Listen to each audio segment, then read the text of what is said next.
Retro cars seem to be all the rage these days. There's the Volkswagen Beetle, the Mini, and this, the Fiat 500. But is looking back to the past really the way forward? The 500 range has everything from humble to hot, and it's at its best at those extremes. At the top of the range, the turbocharged Abarth is genuinely fast, although it's not that quick off the mark because the front tyres scrabble for traction. At the other end of the range, no 500 is quick enough to set your pulse racing, so we think the cheapest 1.2-litre petrol model is the best buy. Unsurprisingly, the 500 is at its best on city streets, and it's reasonably refined. Out of town, though, the ride feels jittery and the handling isn't great. Nevertheless, the Abarth is still great fun to drive, although the steering is a little short of feel and the ride isn't great. It's also surprisingly quiet for a hot hatch. Part of the beauty of the 500 is that although you can personalise the interior, the basic design is simplicity itself to use.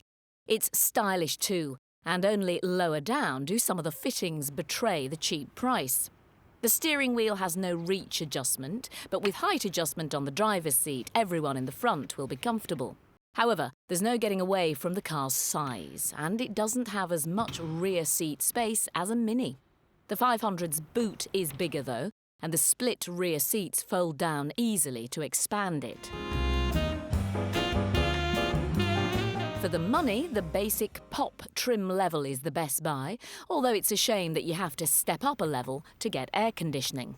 Most 500s are cheap, and although the Abarth is a bit pricier than some rivals, its high style and lavish kit will be worth every penny to some. Besides, the 500's desirability will mean solid resale values, and apart from a relatively high insurance group on the Abarth, its running costs aren't outrageous. Safety is first-rate, with a 5-star rating in Euro NCAP crash tests and stability control on some models. Time will tell how the 500 fares for reliability, but the car looks great and feels sturdy.